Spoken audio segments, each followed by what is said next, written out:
The topic of the conversation today is maximizing your Metcons. Raise your hand if you have ever finished a workout, whether it be just something that you do in the gym or like even like an open competition. And you're like, I absolutely smashed that. I was dialed. I maybe had a plan or didn't have a plan. Whatever happens, I walked away from it feeling really good.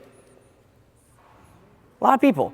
Raise your hand if you have felt the opposite, where you walked away and you're like, I have no idea what just happened. What did I do? What went wrong? And then raise your hand if you're like, if you've ever had a time where you're like, I don't know how to feel about that. Maybe it went well, maybe it didn't, maybe I could have done better. I have no idea. Awesome. So that last thing is what we really want to address, right? In terms of what separates, in the sport and just even just like in outside of the sport too, just like within this context of fitness, separating something and somebody that's really good and something and somebody that's really, really great is the ability to take a step back, reflect, and analyze what we did. CJ, do you have any? Everything in CrossFit is about executing a plan and a lot less about just really how fit you are, right? The pros make it look so easy because of how fit they are, but they have a plan and they execute that plan. And their plan is what generally makes it look so easy. And the reason why they go fast is because they're fit. But the plan they execute and the plan you execute has nothing to do with your fitness level. That's just being cerebral about the situation, right, and making good decisions, okay? So you look at something like this, it's like 12 hang cleans, he hasn't written the weight yet. That's where you have to be thinking. So there's always something to be thinking about. How am I gonna break? Where are my strengths? Where are my weaknesses? And so that's where it is. So we always have a plan, and we always know the clock, and we always have an idea of like every piece of that workout and how it's going to affect us. Yeah, so let's go ahead and talk about it. So, best thing we can do, like we said, is take an example, apply, make a plan, and then learn. So workout here, and this is where we'll take a second, write it down, and I want you to take a second internally and think through how you'd attack this. 4 rounds per time, 20 and 16 cal row, 16 wall balls, 12 hang cleans, and that would be at 115.75. And that hang clean could also is written as like a hang power clean. And then 8 box jump overs, 24 and 20 inches. Obviously, if you're someone like 55 plus, that could be written as, would be like 16, 12 cal row. And then 16 wall balls, 14/10 pounds as opposed to 20/14. 12 hang cleans at like 75, 55. And then 8 box jump overs and or step overs at 24/20. It doesn't have to be a super long period of time, like 1 minute, just like think through internally, like how you would attack this. What are your strengths? What are your weaknesses? And then generally, how long maybe do you think it would take? All right, so we'll be able to dissect this over the course of the talk as well. But biggest thing, regardless of what your plan is, it's always good to objectively look and have intention, right? Have intention can mean a lot of different things. We'll break down to what intention initially means. First thing is we want to talk about the stimulus. CJ, do you want to talk a little bit about what stimulus means in the context of not even this workout, but like workouts in general? Sure. So the stimulus is the goal of the workout and how it's going to affect the athlete at hand, right? So we're looking for something aerobic. Could be longer, lower intensity, more cyclical patterns, monostructural movements, meaning run, bike, row, maybe a burpee, depending on how good you are, double unders or box jumps. Those are things that can be aerobic, and that's the stimulus that we're looking for. Lower effort, lower heart rate, more oxygen-based, right? We shouldn't be feeling muscular fatigue or like a CNS fatigue. And then we have, more like muscular endurance, where you're gonna see something like a rope climb or like a strict handstand push-up. And so the stimulus is the specifics of how it's going to affect the body, right? We definitely don't have enough time to go into all the different stimuli of CrossFit, but for the most part, they're broken into MWG, right? Monostructural, weightlifting, gymnastics, okay? And so that's CrossFit 101. When we write training plans, we look at this all the time. So M is monostructural, meaning like run, bike, row, run, machine, again, maybe a burpee, depending on who you're talking to. Gymnastics, any gymnastics component, or weightlifting, which means any external load at all. Like even a wall ball is technically considered a weightlifting movement. And then we look at the time. We have short, medium, long, basically 4 to 8, 8 to 12, and then 12 plus are the defining points from CrossFit. And then we sort of just artistically play and combine shit together, and then we create a stimulus to test lower body endurance with weightlifting and monostructural, or upper body pulling patterns with monostructural or a, bike or row, et cetera, et cetera. So, and then how it affects you, right? And so every athlete's a little bit different. So this workout, while written, what do we think the stimulus of this workout is? So let's talk about that. If we just kind of approach all the things we went through with stimulus, and this is like the cool part about CrossFit. Do we have a monostructural element? Yeah, in the row. We have a weightlifting element, hang cleans, wall balls. Do we have like a gymnastics element? Yeah, you can argue about jump over is like a gymnastics element, moving your body through space. So this would be like, what we call an MGW, which is pretty much classic CrossFit, right? So we don't necessarily know the time domain yet. We can, that will be in our next step. But we can understand the structure of the workout. Is it a timed piece? Is it what we call like a task priority piece, meaning like this is the work you have to do, however long it takes you is however long it takes you. And from that, we can glean a few things. So the next thing we can go into is the design of the workout, and this is where they can kind of blend into each other a little bit. So looking at the design, 4 rounds for time, 20, 16 cal rows, 16 wall ball, 12 hang cleans, 8 box jump overs. So we can take each step piece by piece, starting with that 20, 16 cal row. With that 20, 16 cal row, taking it piece by piece, how long do you think that maybe should take? And we can put like a range on it. Minute, okay. Man, you guys are rowing hard. We'll find out. No, it's a minute. We're gonna find out. We're saying it's a minute. Yeah, we're gonna find out. That's cool. Uh-huh. All right, so it's a minute. 16 wall balls, how long does that take?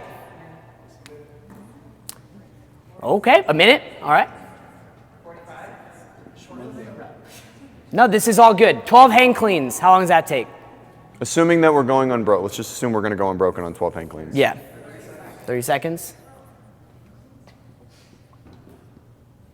And that's the about sign, 30 seconds. Mm-hmm. And then 8 box jump overs. 30 seconds. So 1 round is about how long? 3 minutes? 4 rounds? 12 minutes? All right. Anybody who does this workout in 12 minutes or less, take 3 things from the box. One thing in CrossFit, and this is kind of off the cuff, every movement has a speed, okay? And every rep has a certain amount of time that's associated with it. 16 wall balls does not take a minute for anybody. Now, if you break them, certainly does. But we're assuming 16 is an unbroken set, which it might not, it probably won't be for a lot of us, and that's totally fine.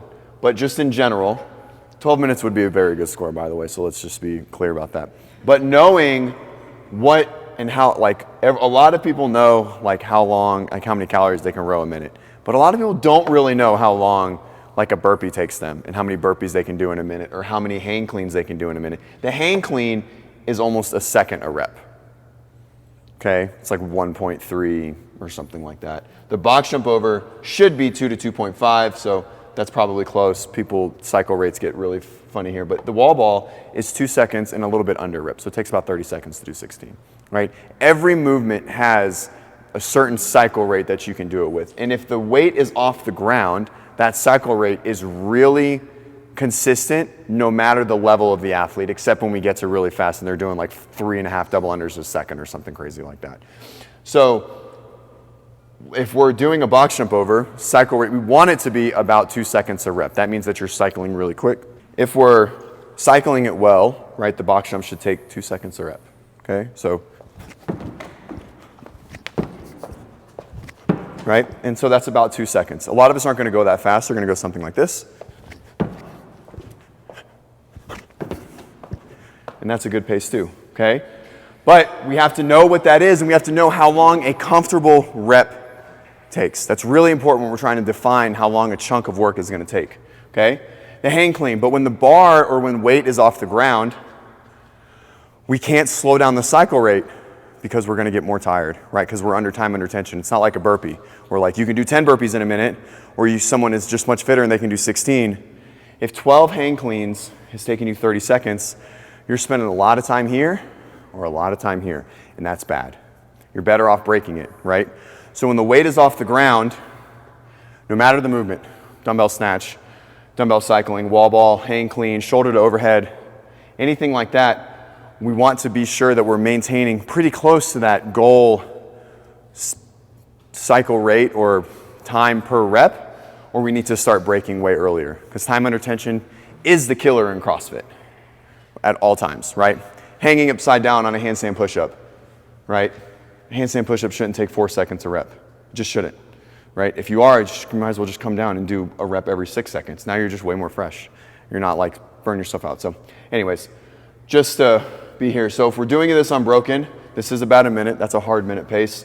This is 35 seconds. This is about 15 seconds, and this is probably 20 seconds. So with transitions and stuff, this would still be a very good time. Most people are going to drop the wall balls. They're probably going to split the hang cleans, right? And their cycle rate on the box jumps is not going to be that fast, and that's totally fine. But if we're just looking at it from a pure rep by rep perspective and how much each rep takes and costs, then those are the numbers that we're looking at. And that goes for literally every movement in CrossFit.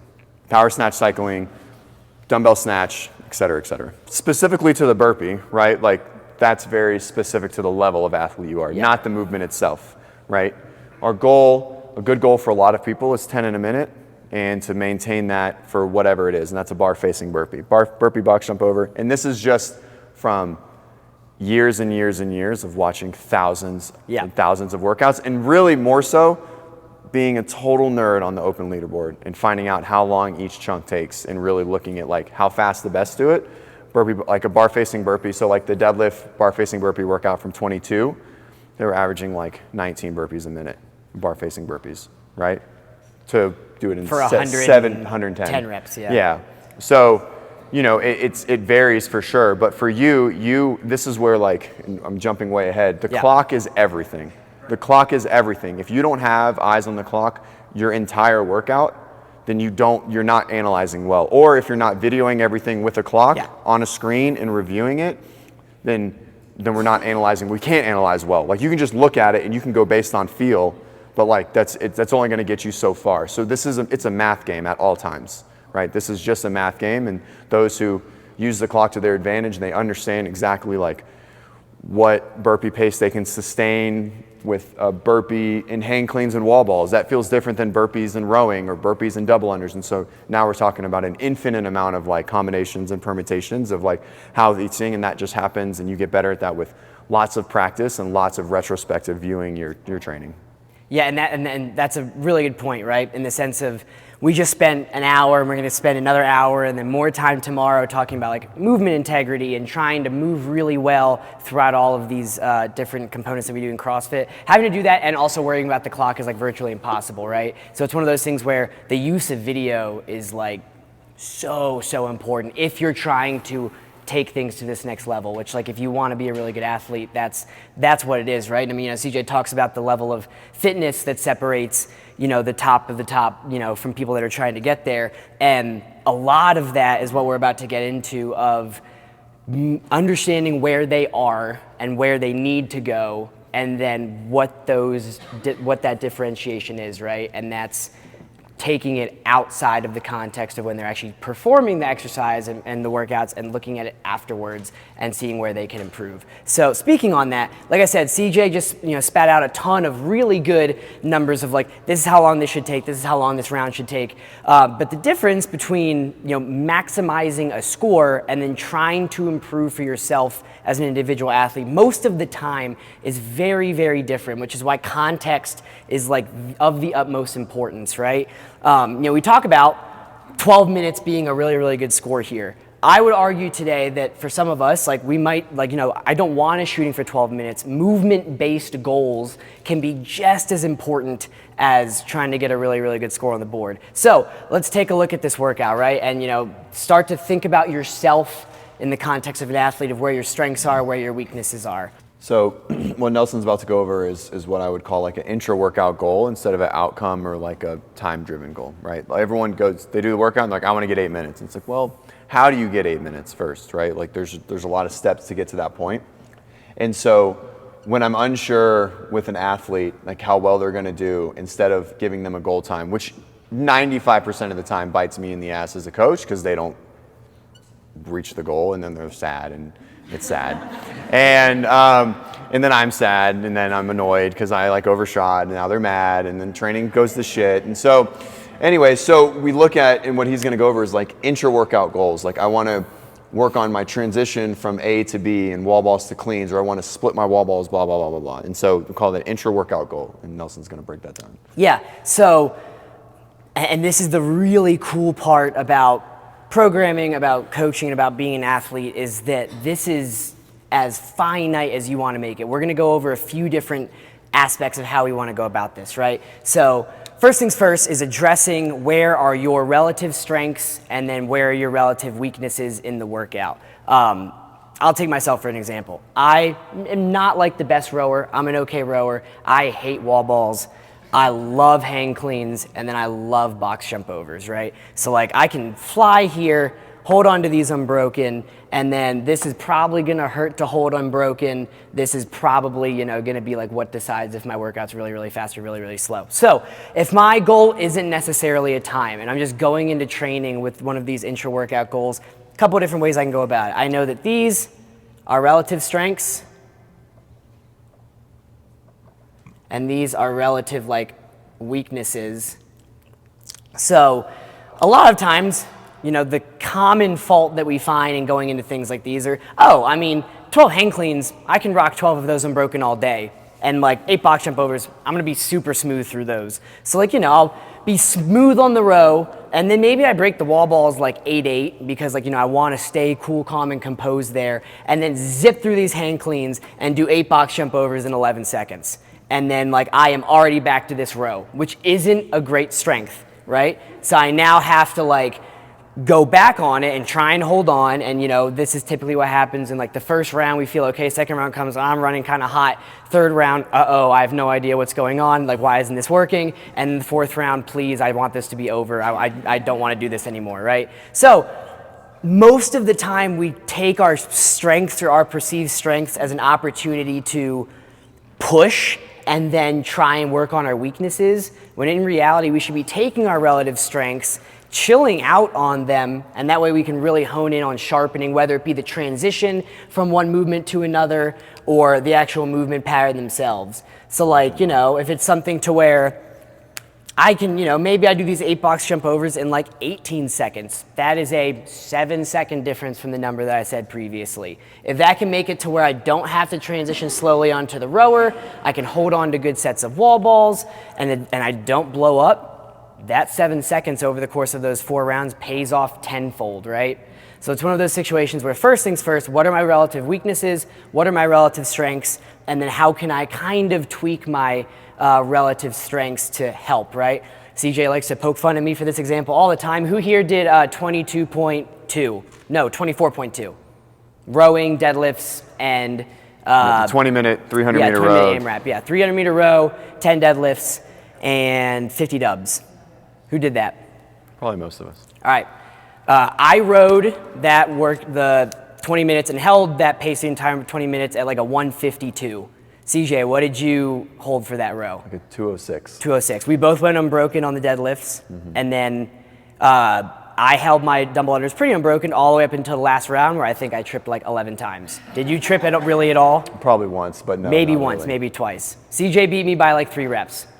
3, 4? It was something like that. It was enough that. Enough to where he could rub it in my face, and he rode. And I rode 13 seconds slower per 300 or per 500. Per 500, so it was like almost 9 seconds a round slower. Yeah. But if you watch the video, my transition to the bar was under 3 seconds, all 10 rounds. My transition to the rope first, rope bar. Bar rope, right? Yep. Yeah, so it was 1 step, bar, 10, unbroken, no hesitation.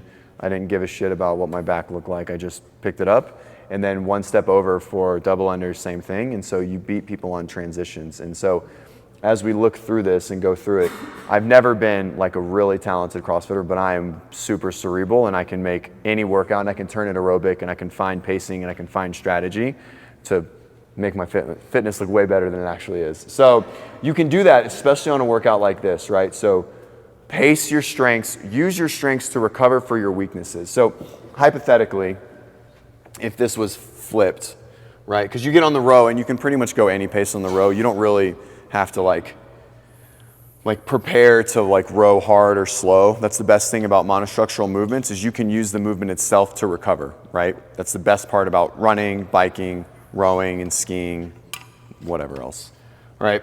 And you can use those as recovery concepts, right? We don't want to go slow the whole time, but we can transition really fast on and off them, and we can use them in and of themselves to be a governor. But if this was flipped, and you had wall balls first, in wall ball, you're not good at wall balls. You wouldn't smash the box jumps to give yourself more time on the wall balls. That is always the wrong deciding point, and it's never a good decision because your heart rate's gonna be higher.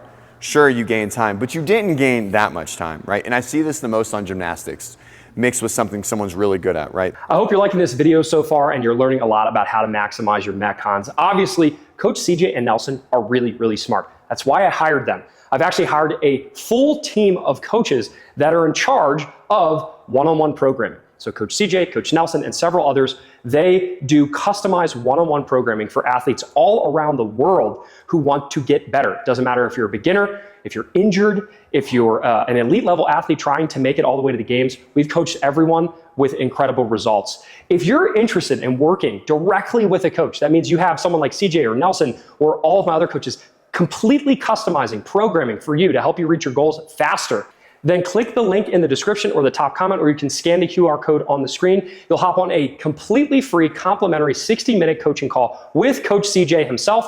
We'll find out if one-on-one coaching is a good fit for you. And if it is, great, you can work with your very own WODprep coach. And if not, no worries at all. You'll still leave the call with a lot of good insights. And with that, let's get back into the video. When we have something that we can push through, we never rush to get back to our weaknesses because we want to get there most recovered. If we rush to get back there, we're probably going to end up taking 5 to 10 second longer of a break than we would if we were pacing. So you could have saved that 5 to 10 seconds on whatever you were doing, kept your heart rate down. Yes, that set took longer, but now our transition to the next movement is much shorter, right? So we end up saving the same time. It's all about keeping the heart rate down, making sure that we're trying to clear as much lactate as possible. And if we can't breathe, we can't clear lactate, and then we're going to feel blown up, okay? So pace your strengths to prioritize your weaknesses. That's how every workout should be, no matter what, okay? Those two sentences right there. Pace your strengths to prioritize your weakness. That's every workout, no matter what. Great example. So Jen's a fantastic example. I've coached Jen for 2.5 years now, almost 3 years, and Jen has a crazy amount of strengths in this sport. But Jen really struggles with muscular endurance. And so no matter what we do, we know that if we're getting a super high volume of any type of grip requirement thing, we have to change. We'll just use whatever, the third workout from semifinals, right?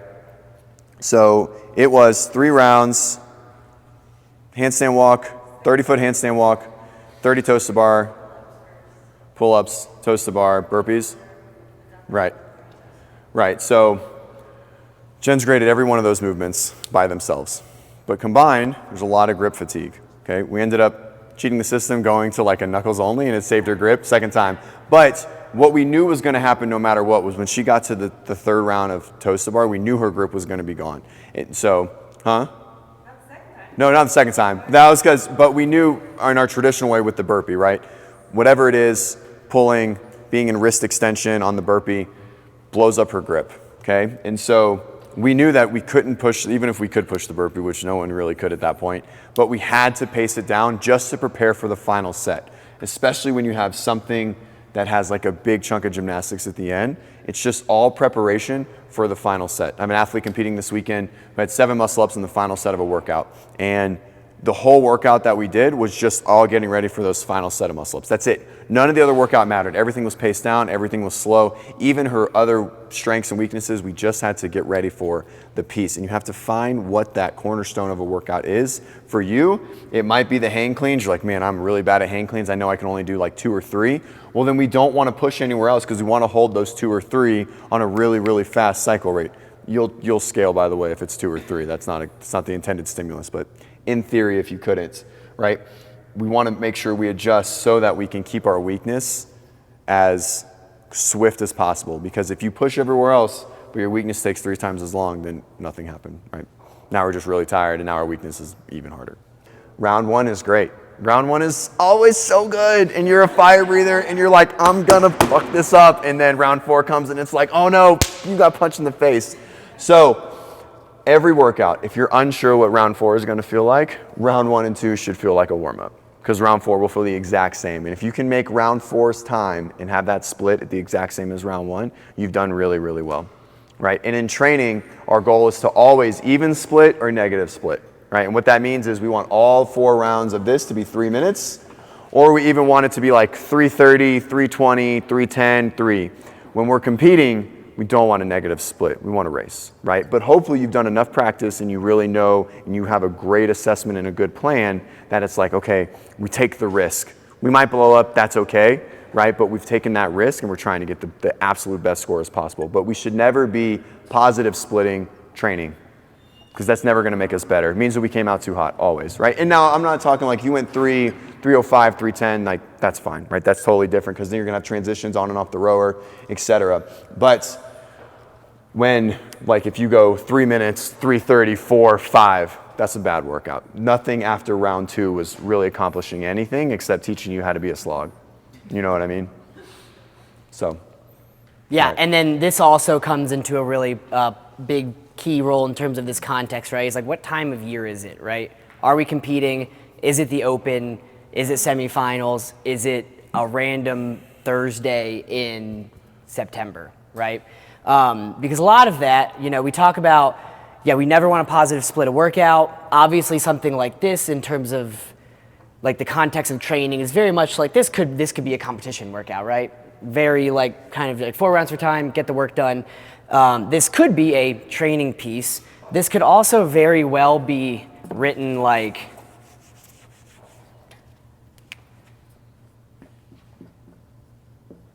every, even like 5 minutes times 4 of like this work, right? And what that does is that, is this round going to take 5 minutes? Maybe if like we're dying. So like, this allows us to be a little bit more aggressive, take a little bit more risks because there's a little bit more built-in rest, right? So a lot of what we talk about throughout the year is what's the context and how can we improve, right? Because in something like this, maybe, let's say this is now like 32 wall balls, right? Kind of changes the workout a little bit. Now we're cooking. Hell yeah. And, if the goal is to hold bigger sets of wall balls, right?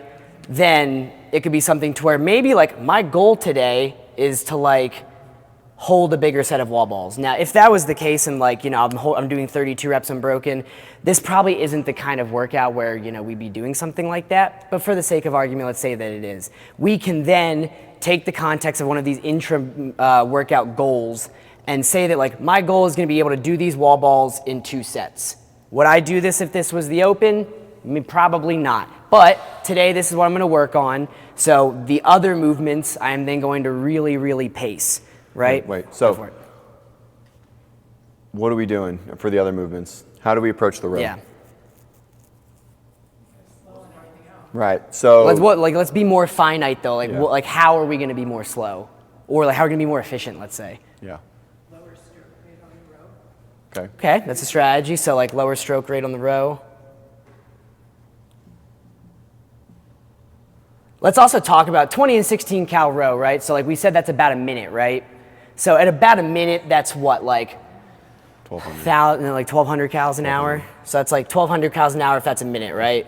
1,200 to 1,000. We'll say it's 1,200 / 1,000. 1K to 1,200. So 1K to 1,200 cals an hour on the rower, right? That gets it done in about a minute.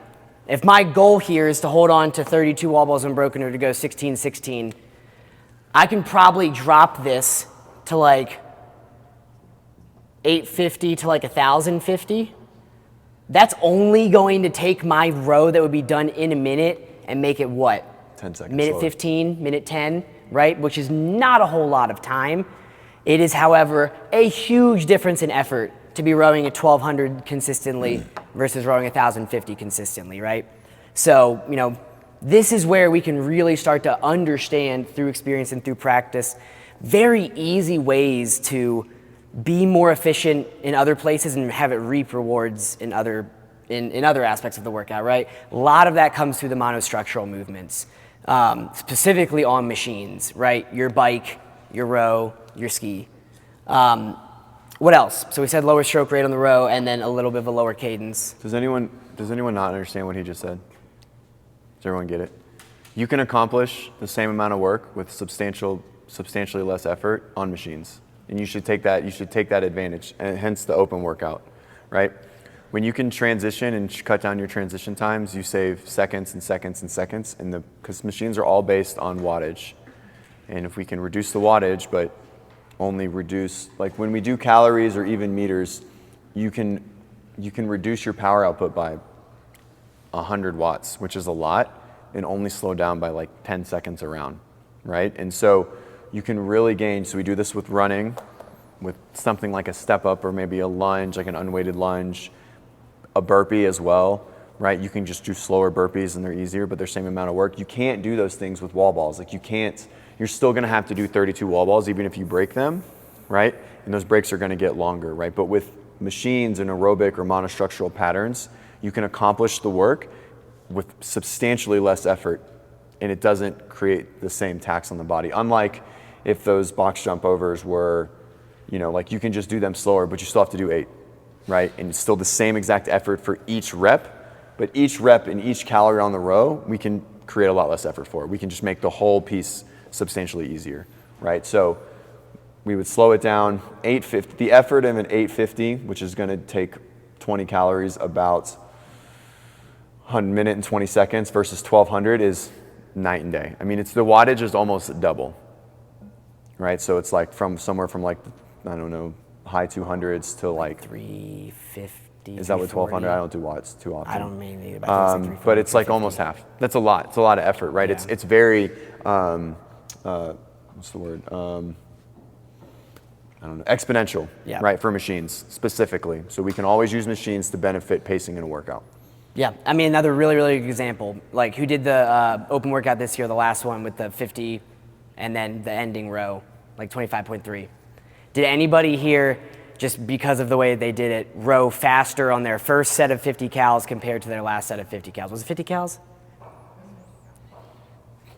Most of us, if done right, should have gone really slow to start, really fast to end, right? And that just shows you, right? Because you're going into a lot of work and pacing it does not need to, you're gonna come off that row, feel really, really fresh versus getting off 10 seconds more feeling like you're about to throw up, right? So that's really what we're going here for. Awesome. And then, so we talked a lot about the machines. Is there any other way we can approach this to make it to where we can hold on to like something bigger? If the goal is bigger wall balls, what can we do?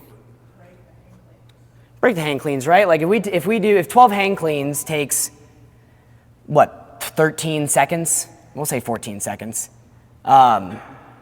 If we go unbroken, if we do 2 sets of 6, that's 6, or we'll say like 7 and 7, so 7 seconds, 7 seconds, and a 4-second break, 5-second break, right? That's now 19 seconds versus my 14, which, yeah, I know my numbers are all kind of all over the place, but really that doesn't make any difference in terms of in a workout, right? 5 seconds or 4 seconds can like fly by right like that, but grip wise, how it could play a role like later on in these set of wall balls is huge, right? Or just like even like, cycling a hang clean, like, getting super out of breath.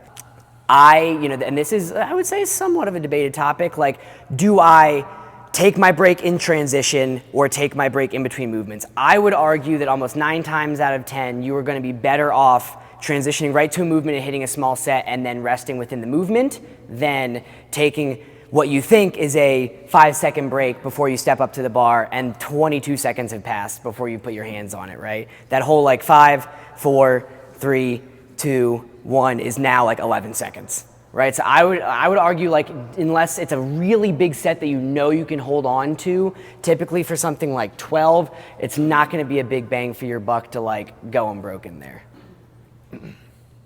Awesome. Anywhere else? These are relatively low numbers, which is also part of the intention and design of the workout. So yes, that's a good example there. If we don't have any questions, what I want to do now is I feel like everybody has one of those workouts, mine being the deadlift rowing one that we just talked about. I've since done that workout again and smashed CJ's score. That they have like completely tripped over and it's still hanging in their head. Raise your hand if you have something like that. A workout that like you've done that you know you need to do again, that you either really want to or really scared to do, and like don't know how to approach it. Don't be afraid, don't be shy. Yeah. DT, awesome. I did it yesterday. It was Great terrible. example. Yes, yeah, it's a great example, It's literally right? the best example of pacing. Like there's.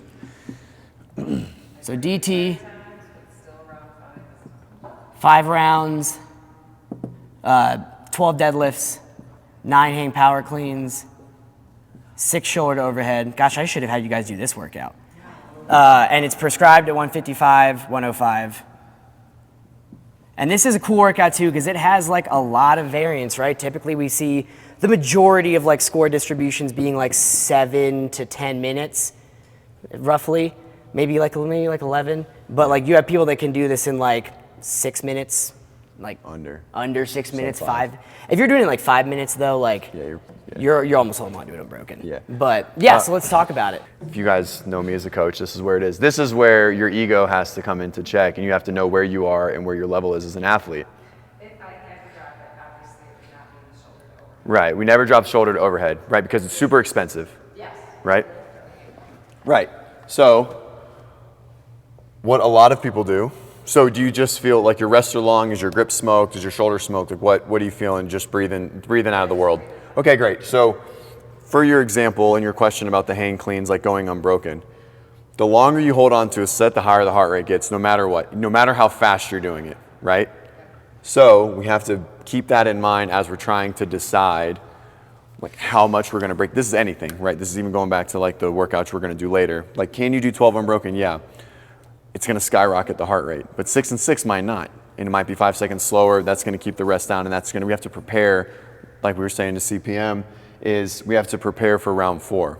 We never worry about round 1. We always worry about what it's going to feel like. And so if you're starting to feel blown at 2, which is probably starting to get to that red line, and then it's like, oh man, 3 is okay, and then 4, you're like, I'm past it, right? Which means that it's too hard, right? So we wrote here, Nelson's example is that Kevin broke everything yesterday and smoked Nelson.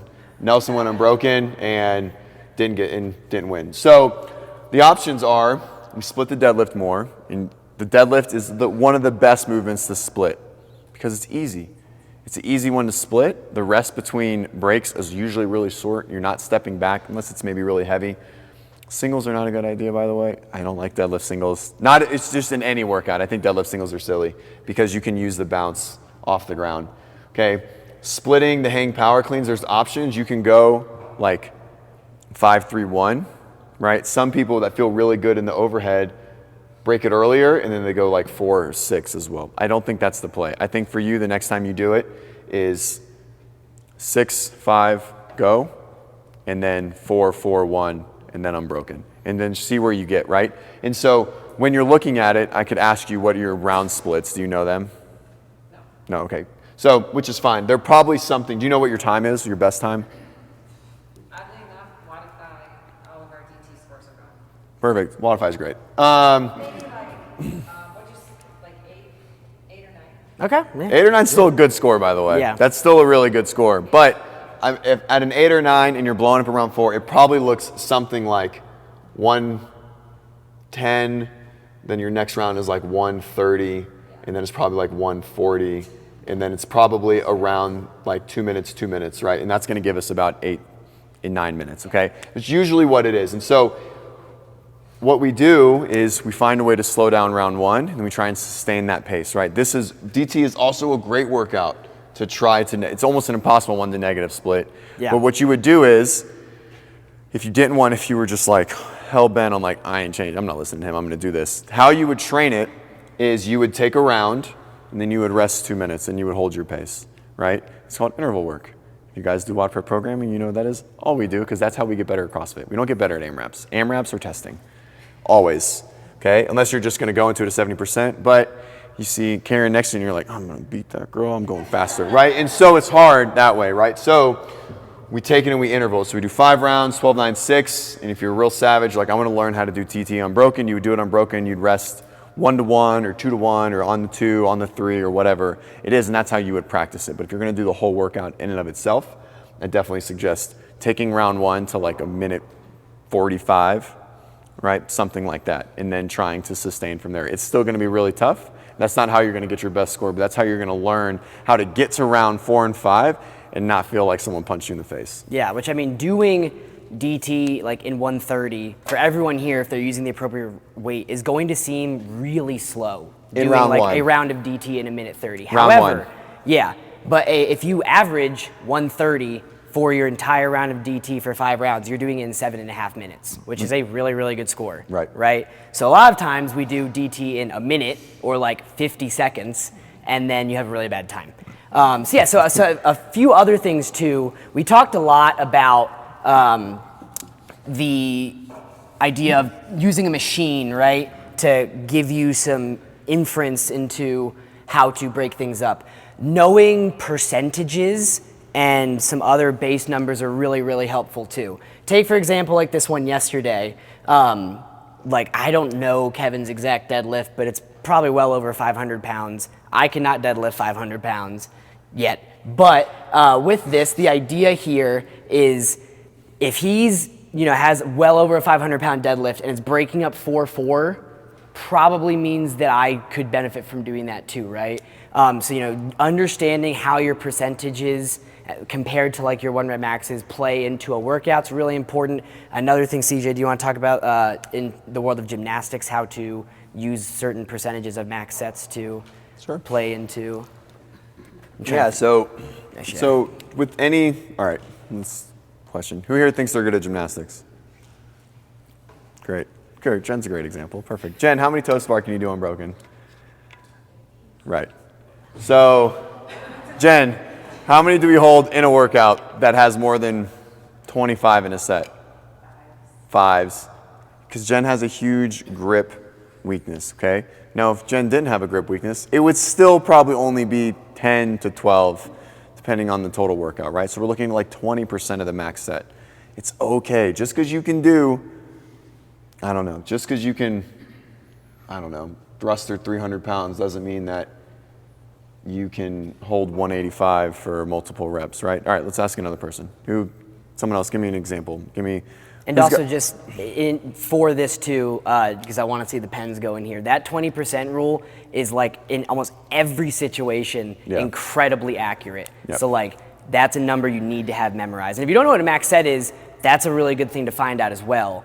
But if you have an idea of what a general max set is, that 20% rule is like the golden ticket in the world of gymnastics in workouts. Right. Man, awesome. There's some awesome stuff that these guys are sharing in this seminar. I remember I learned a ton when I was actually attending here at WODprep camp, but I also watched a ton watching it in post-production recently about to make this video. If you're someone who's like, you know what, I don't think one-on-one coaching is right for me, but you still want to work with these 2 coaches and all the rest of our coaches, we actually do have something called WODprep programming. If one-on-one coaching is the most expensive thing we offer, then WODprep programming is actually the least expensive thing that we offer. It's daily programming suited for all athletes. When you join WODprep programming, you not only get access to coaches like CJ and Nelson, you get access to daily workouts, whether you are a scaled athlete, a total beginner, all the way up to an elite level competitor. You get tracks for all of that, including multiple specialized tracks specifically for masters athletes. The only thing that WODprep programming doesn't have is like a 5 or 6 time CrossFit Games champion. Sorry guys, I didn't win the CrossFit Games. However, what I do have is an incredible team of coaches that writes amazing programming that's fun to follow and doesn't beat you up. We've had so many athletes come from other online programs. They follow all the big names and they come to us and they're like, wow, I'm having more fun, I'm seeing more PRs, and I'm not feeling so beat up all the time because our programming is really tailored to you as an athlete to help you get progress, have fun, but not feel too banged up. If you're interested in all, again, it's one of the most affordable things we offer. Scan the QR code on the screen or click the description below. And if you're interested in joining WODprep programming, you get direct access, including weekly coaching calls with people like CJ, Nelson, and you get to talk to them, get video reviews, all that good stuff. So with that, let's dig back into the video. For something with a big set, right? Yeah. So like if it's toes to bar and it's 15 in a round paired with running, Jen's going to go unbroken, right? Because we know there's not another interfering pattern. Does anyone understand what an interfering pattern is? It would be like barbell cycling or like potentially double under or, deadlift or whatever it is, okay? So 20% is good. It's somewhere in the 20 to 30% range for most gymnastics patterns, right?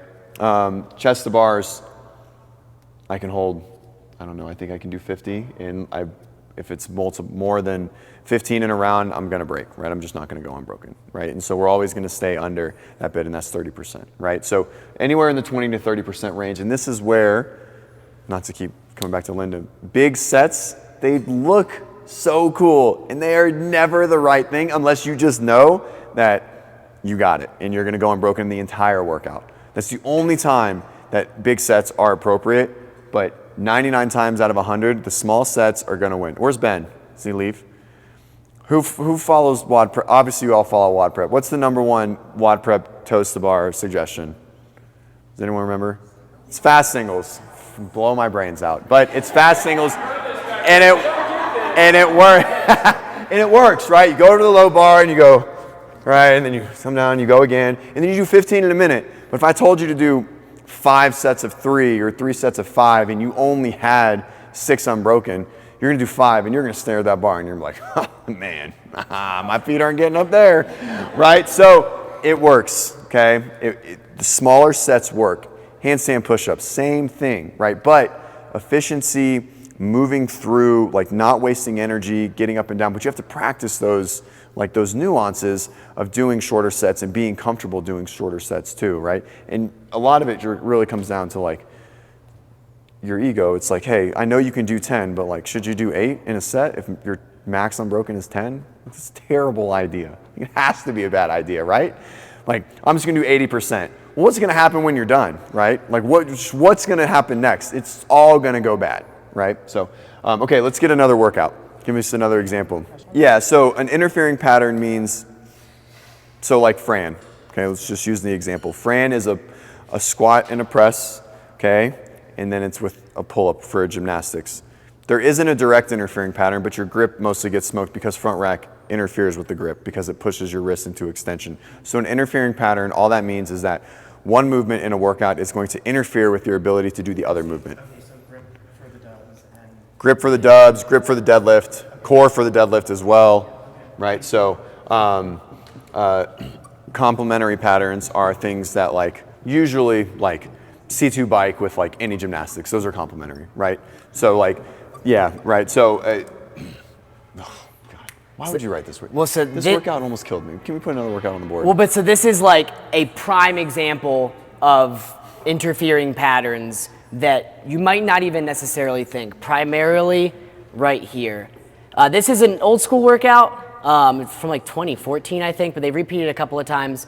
I know for me, like I have a little bit of like a midline thing where I come off this row and like toes to bar is like an okay movement for me, and like I can, like my midline, like my abs are shot, right? And it's like weird. It's like, why is a row something that would like get my abs? But it does.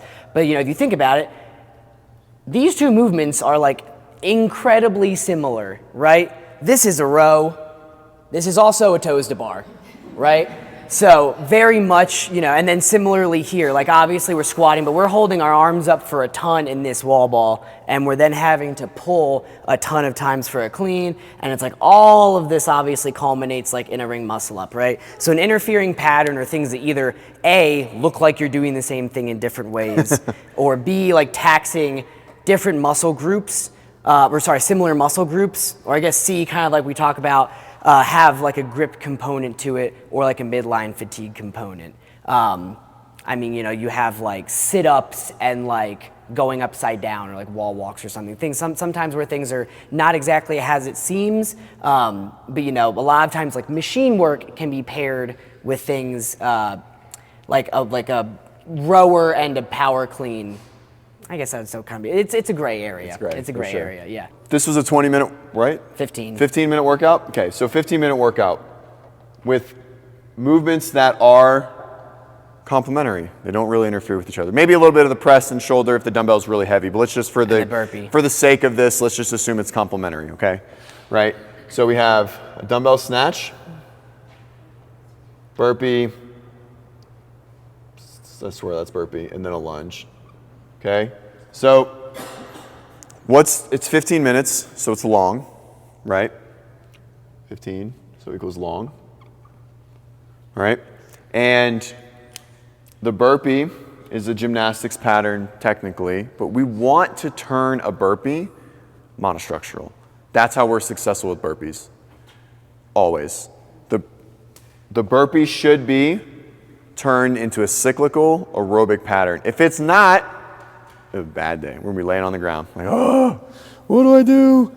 So, in a workout like this, and this might not be the best example for ascending specifically, but you have to be, for this workout specifically, you have to be in a warm-up through this. Like, you have to not be breathing hard to this point, which is only like 3 minutes into the workout, by the way.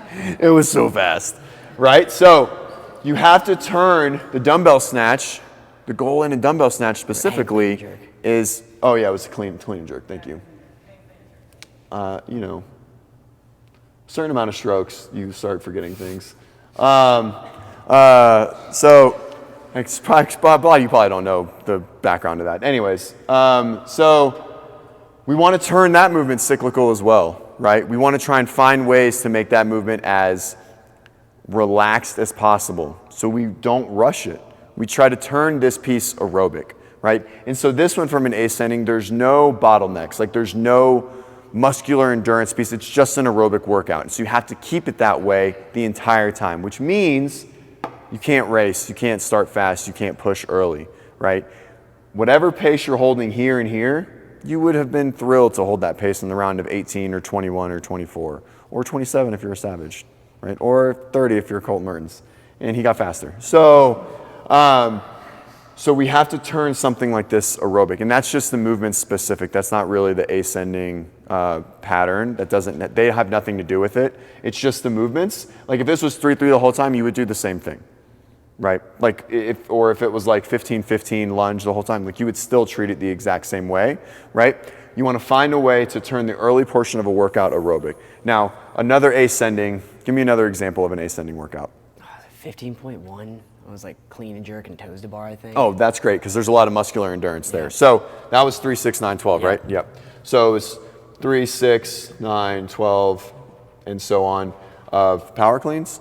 I think it's clean and jerks. Oh yeah, clean and jerks, and toes to bar. Yeah. So super interfering workout, massive grip component here. A lot of people sent 3, 6, and 9 and their grip was fried. Did unbroken reps. Right, did unbroken reps.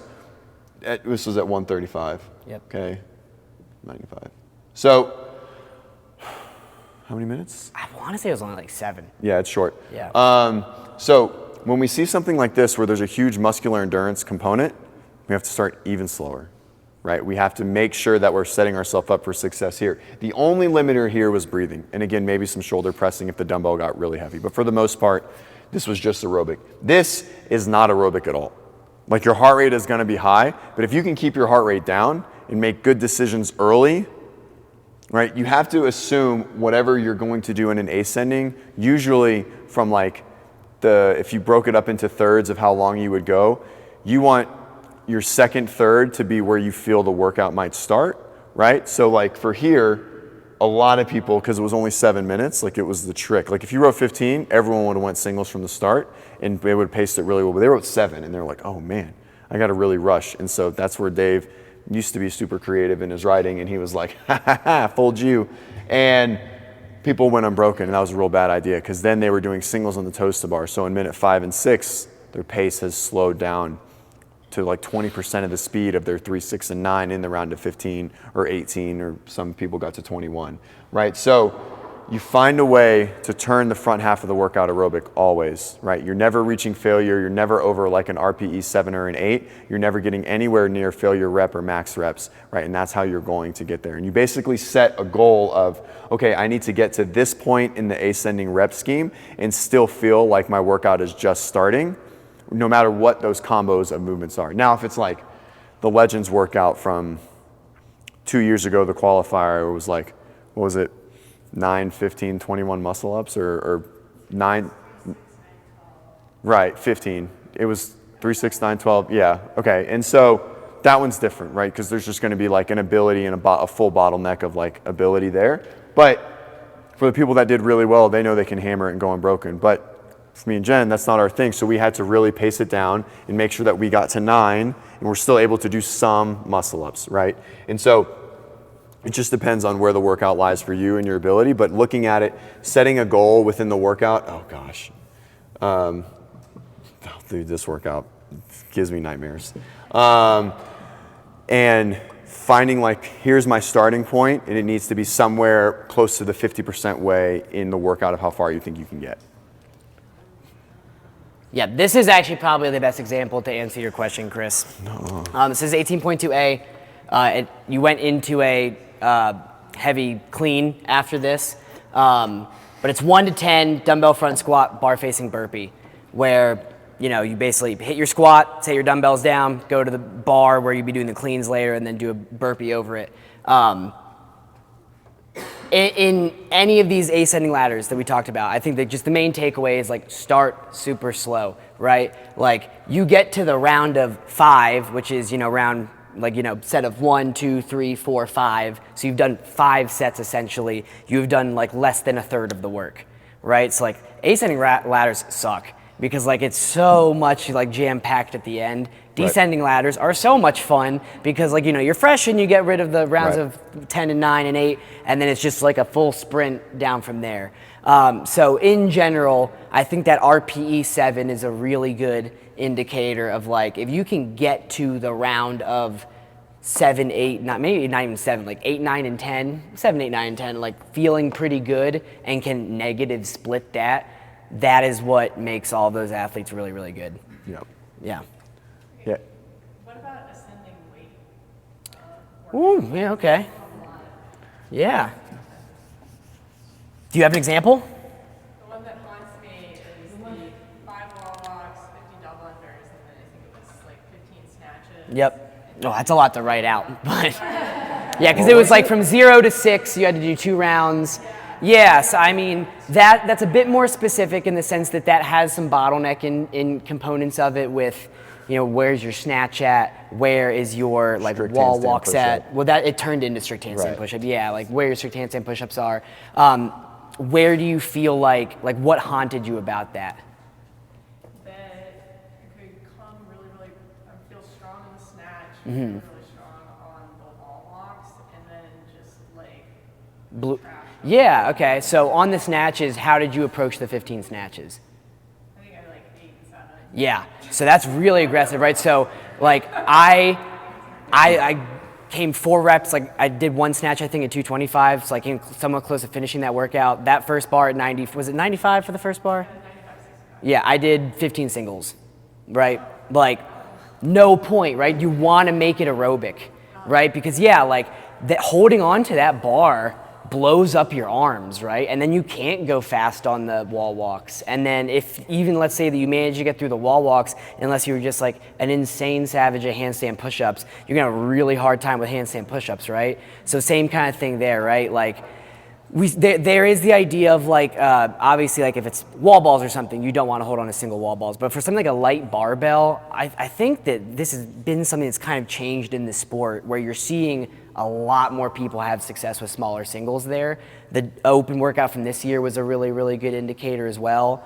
You have to be really, I mean, it's just that same concept, right?